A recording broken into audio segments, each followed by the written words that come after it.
So today's lesson is an important lesson that all of us, including me, tends to always forget. And this is what should you do before you actually invest your money into the stock market? And this could be investing, this could be trading, whatever your duration of your staying in the market is, that would be considered as investing or trading. So, my important lesson for you today is before you put your money into the market, what do you have to keep in mind? So, the most important thing you need to know and be aware of and keep in mind is paper trading your account and not investing your hard earned money directly into the market. And this is something that everyone struggles with, even me. To give you a story, when I first received a small fund or a small income from my parents to invest in the market, my first reaction to that was that I want to just go directly into the market. I do not want to wait and try to learn how to trade. My intention was that I want to double this within a day or within a month and not have to earn a second income and not just have to work for a living. I could just trade for a living. And that's my experience in this as well. So the right way to do it, and you've probably heard this from so many traders that you probably took advice into while or before stepping into the market. And their advice would probably have been is before you get into the market, paper trade. And this is like a very important concept. We've talked about it, and it's not as simple as just paper trading because paper trading has its pros and cons. One of the cons is that you are trading in a fictitious account. There's no emotions at play. There is your 10,000 or your $1,000 or whatever currency you trade in is not going to disappear. So your emotions don't affect or impact the way you trade. And that plays a negative correlation to trading into the live market. So the formula that you need to keep in mind is you need to paper trade your account until you three times your account. So what I mean by that is you need to triple your account, your paper trading account, after which you can now then get into real trading. And you would be probably asking me this right now, Sheldon, why do I have to wait to three times my account? Why can't I just get into when I double my account? And this is obvious. Like, a lot of you would be like, I'm learning the basics of trading. I know what a pattern is. I've identified candlesticks and I'm ready to trade. And that's the logical way to think. But something that you may have not really experienced, and this is something you'll experience when you try to triple your account, is the markets trade something like this, and you would have traded, and I would say if your paper trading account was and you're on the daily time frame, it would have taken you about say 6 months or a year to triple your account. And that's enough momentum or enough time to really learn how to trade. But however, saying that, if you have traded for say on a daily time frame or it's maybe an intraday time frame, you have not experienced so many peaks and valleys. So your paper trading account may have been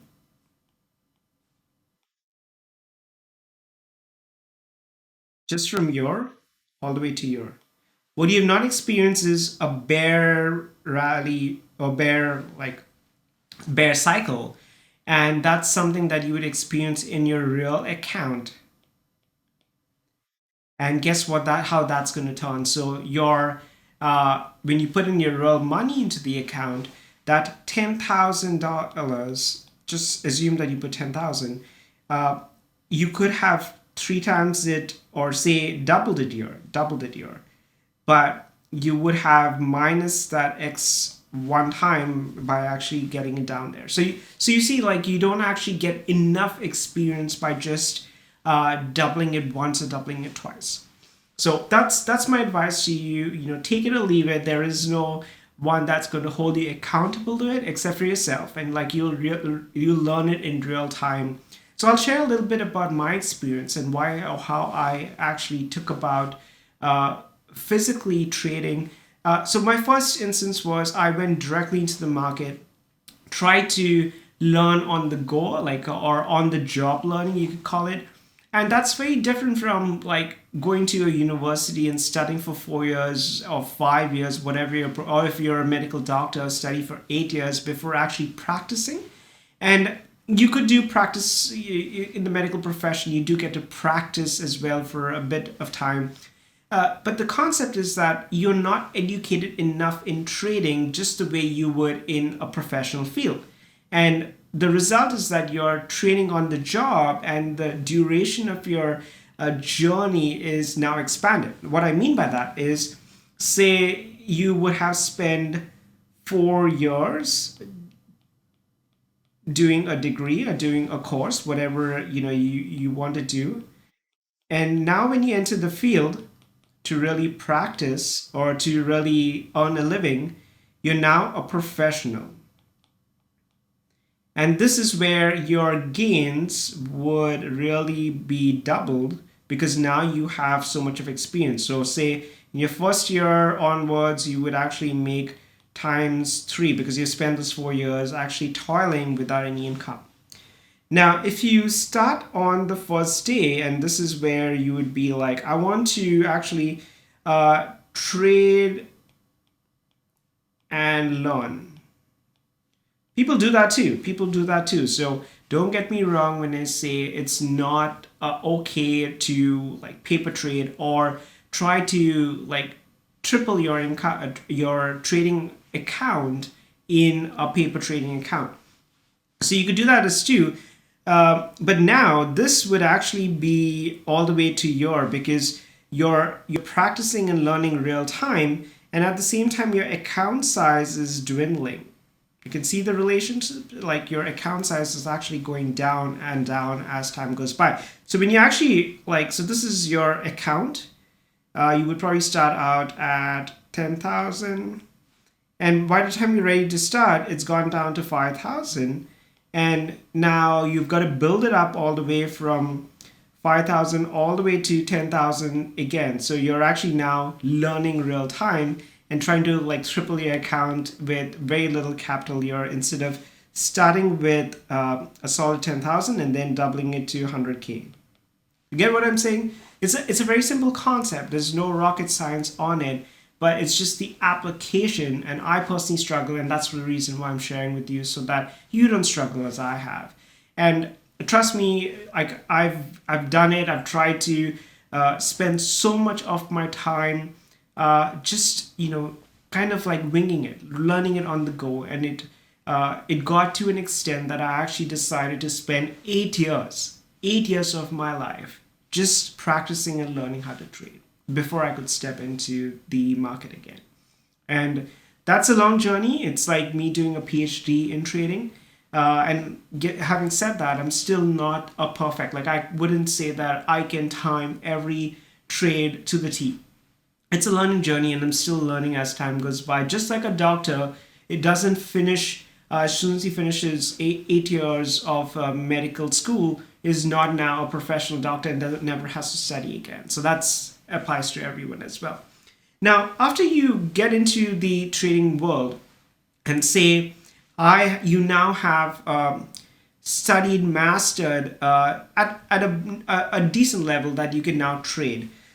The concept that I would like you to keep in mind is, say you start off with a $10,000 account. This is, real trading money. So trading capital. Now, the important thing to keep in mind here is as you start with this $10,000 trading capital is do not try to invest the entire 100% on your first trade or on the second trade or in your first 1 year.